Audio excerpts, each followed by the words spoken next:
ഞാൻ കുഞ്ഞിന്റെ ഓഫീസിൽ പിയൂണാ. എനിക്ക് കുഞ്ഞിനെ ഒന്ന് കാണണം. ശ്യാമളേ, വരുന്നമ്മേ. എന്താ കുഞ്ഞിരാമ? കുഞ്ഞെന്താ 1 മാസമായിട്ട് ഓഫീസിൽ വരാത്തെ? വരുന്നില്ല. എന്താ സുഖമില്ലേ? ആ പിന്നെ തമ്പി മുതലാളി പറഞ്ഞു കുഞ്ഞിനെ ഉടൻ വിളിച്ചോണ്ടില്ല. അയാളോട് പറ, എനിക്ക് അയാളുടെ ജോലി വേണ്ടെന്ന്. എന്താ കുഞ്ഞി? അതെന്തെങ്കിലും ആട്ടെ, താൻ പൊയ്ക്കോളൂ. ഏതായാലും ഒരു വന്നില്ലേ മോളെ, നിന്നെ ഒന്ന് കണ്ടിട്ട് പോട്ടെ. വേണ്ടമ്മേ, എന്നെ ആരും കാണണ്ട. ഒരിക്കലും ഞാൻ ഈ വിവാഹത്തിന് സമ്മതിക്കില്ല. ഇത് നമ്മുടെ അഭിമാനത്തിന് പ്രശ്നമാണ്. കൊള്ളാവുന്ന ആണുങ്ങൾ വീട്ടിൽ വന്നിരിക്കുമ്പോ മര്യാദയോട് കാണിക്കാമോ? ഞാൻ ഒരു സമ്പ്രദായം എടുക്കാം. ഞങ്ങൾക്ക് പോകാൻ തിടുക്കമുണ്ട്. പെണ്ണിനെ കണ്ടില്ലല്ലോ. കേട്ടില്ലേ? നീ എന്റെ മാനം കെടുത്തരുത്. ഈ ചായ കൂടെ കൊടുക്ക. എനിക്ക് വയ്യമ്മേ. കൊടുക്കും മോളെ, അല്ലെങ്കിൽ അവർ ഇങ്ങോട്ട് കയറി വരും. പിടിക്ക, ചെല്ല്.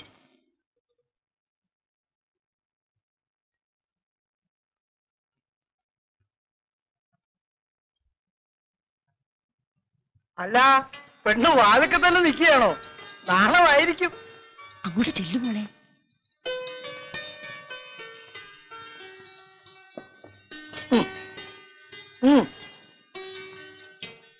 നാണിക്കും മറ്റും വേണ്ട. ചെറുക്കൻ വന്നിട്ടില്ല. ഞാൻ ചെറുക്കന്റെ തന്തപ്പടിയാ. എനിക്ക് പെണ്ണിനെ പിടിച്ചാൽ കല്യാണം നടക്കും. നീ എന്ത് പറഞ്ഞാലും ഇനി ഈ കല്യാണം നടന്നേ പറ്റൂ. നിന്നെ അവർക്ക് വളരെ ഇഷ്ടപ്പെട്ടു. ഡോക്ടറാണ്. അല്പം പ്രായം കൂടുതലുണ്ടെന്നല്ലാതെ ഒരു കുറ്റവും പറയാനില്ല. ഇതുപോലെ ഒരു ബന്ധം നമുക്കിനി സങ്കല്പിക്കാൻ കൂടി ഒക്കില്ല മോളെ. അർഹതയുള്ളത് ആഗ്രഹിക്കാൻ പാടുള്ളൂ അമ്മേ. ഞാൻ തെറ്റെയ്തോളാം മോളെ. ഒരിക്കലും വേണ്ട. ഇനി ഒന്നും പറയണ്ട.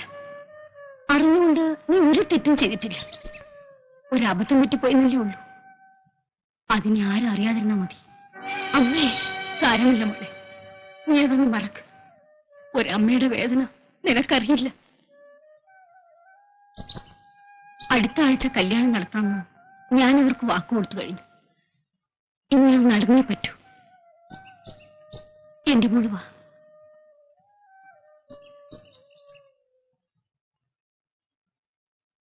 അല്ല, ഇത് കഴിക്കാതെ അവളെ എവിടെ പോയത്? ശ്യാമളേ, മോളെ. ശ്യാമളേ, മോളെ.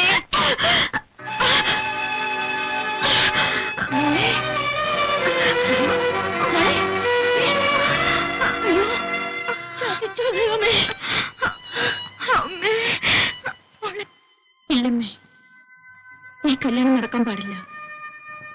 അറിഞ്ഞുകൊണ്ട് ആ മനുഷ്യനൊന്നും ചതിക്കില്ല. അയ്യോ, എന്റെ മോൾ അങ്ങനെ പറയരുത്. മറ്റന്നാ കല്യാണമാണ്. പണം അല്പം കുറവാണെങ്കിലും നമ്മൾ അന്തസ്സുള്ള തറവാട്ടുകാരല്ലേ. ഈ കല്യാണം മുടങ്ങി പിന്നെ ഞാൻ ജീവിച്ചിരുന്നിട്ട് ഒരു പ്രയോജനമില്ല. എന്ത് സംഭവിച്ചാലും ഇത് ഞാൻ സമ്മതിക്കില്ല. മോളെ,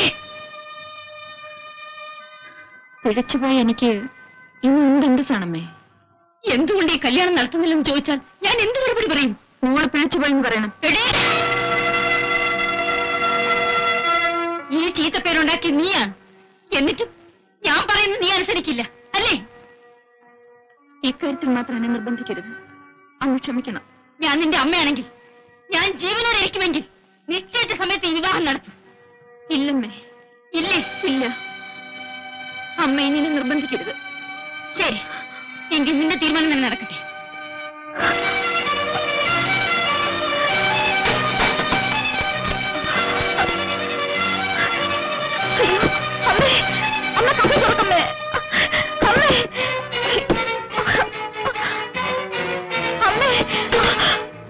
അയ്യോ അമ്മേ, അരുത്. ഞാൻ കല്യാണത്തിന് സമ്മതിച്ചമ്മേ.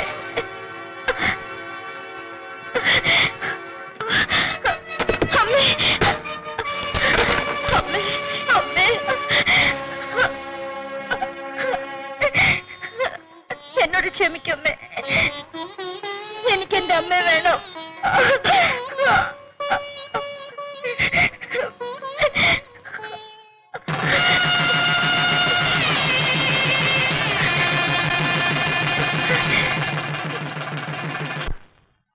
ഇത്രയും പറഞ്ഞതിൽ ഒരക്ഷരം പോലും അങ്ങെ കബളിപ്പിക്കാൻ വേണ്ടി ഞാൻ കൂട്ടിച്ചേർത്തിട്ടില്ല.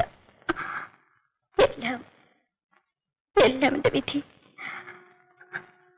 ഈ വിവാഹം നടക്കാതിരിക്കാൻ എന്നാൽ കഴിവുള്ളതൊക്കെ ഞാൻ ചെയ്തതാണ്. പക്ഷെ ഇത് നടക്കാൻ കാരണം അന്നാണ്. അന്ന് വീട്ടിൽ വന്ന് എന്നെ കണ്ടിട്ട് ഇഷ്ടപ്പെട്ടു എന്ന് പറഞ്ഞില്ലായിരുന്നുവെങ്കിൽ ഇത് നടക്കില്ലായിരുന്നു. ഇഷ്ടപ്പെട്ടു എന്ന് പറഞ്ഞത് നേരാണ്. പക്ഷെ ഇങ്ങനെയൊക്കെ സംഭവിച്ചിട്ടുണ്ടെന്ന് ആരറിഞ്ഞു?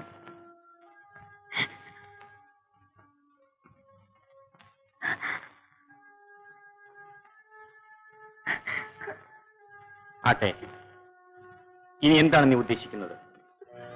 എന്തിനു വെറുതെ ഈ കരച്ചിൽ? പെണ്ണുങ്ങളുടെ കരച്ചിൽ കണ്ടാൽ എന്റെ ഹൃദയം അണിഞ്ഞു പോകുമോ? ഈ ബന്ധം എങ്ങനെ അവസാനിപ്പിക്കണമെന്നാണ് ഞാൻ ചോദിക്കുന്നത്.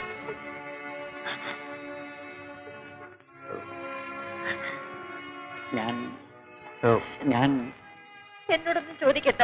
അങ്ങയുടെ ഇഷ്ടം പോലെ ചെയ്യൂ. എന്തായാലും ഞാൻ തെറ്റുകാരിയാണ്. അങ്ങയ്ക്ക് വേണ്ടി മരിക്കാൻ പോലും ഞാൻ തയ്യാറാണ്.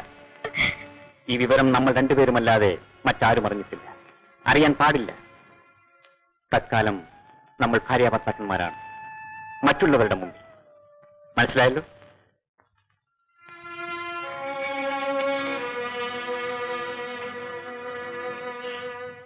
പക്ഷേ ഒരു കാര്യം, എന്റെ അച്ഛൻ ഒരു ഹാർട്ട് പേഷ്യന്റാണ്. ഈ വിവരം വല്ലതും അദ്ദേഹം അറിഞ്ഞാൽ അച്ഛന്റെ ജീവൻ കൂടി സമാധാനം പറയേണ്ടി വരും. അച്ഛനെ കരുതി മാത്രമാണ് ഇങ്ങനൊരു നാടകത്തിന് ഞാൻ ഒരുങ്ങുന്നത്. അങ്ങ് കട്ടിൽ കിടന്നോളൂ, ഞാനിവിടെ കിടന്നോളാം. വേണ്ട, ഞാനിവിടെ കിടന്നോളാം.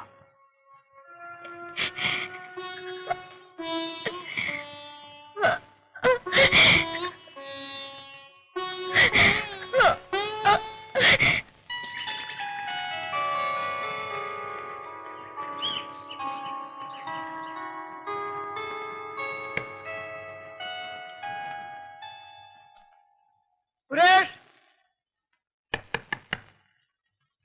ശ്യാമളെ, പിള്ളേർ ഇതുവരെ എഴുന്നേറ്റില്ലേ? അച്ഛൻ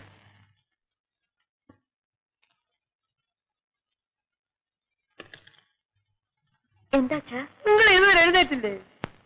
എത്ര നേരമായി വിളിക്കുന്നു? പണി ഇട്ടായില്ലേ? ചായ കുടിക്കൂ.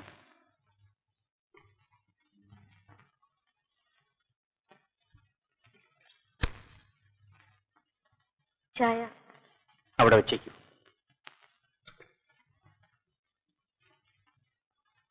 ചായ കുടിച്ചില്ലേ?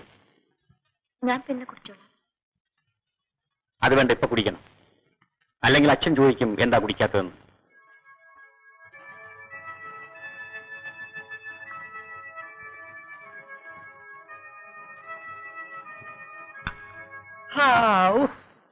ഇനിയുള്ള കാലം എനിക്കെന്റെ മോളുടെ കൂടെ തന്നെ കഴിയണം. എങ്കിലൊരു കാര്യം ചെയ്യാൻ വെച്ചാൽ ശ്യാമള ഇവിടെ നിൽക്കട്ടെ, ഞാൻ ഒറ്റയ്ക്ക് മടങ്ങിപ്പോയിക്കൊള്ളാം. അങ്ങനെ ഇപ്പം വേണ്ട. നിന്റെ കൂടെ ശ്യാമളയും വരും, അവളുടെ കൂടെ ഞാനും വരും. നിങ്ങൾ രണ്ടുപേരും സന്തോഷമായിട്ട് കഴിയുന്ന എനിക്ക് കാണണം. അതെന്റെ ഒരു കൊതിയാ. അല്ല, ഞാൻ പറഞ്ഞത് നീ ഒന്നും പറയണ്ട. നാളെ രാവിലെ നമ്മൾ 3 പേരും യാത്ര തിരിക്കുന്നു.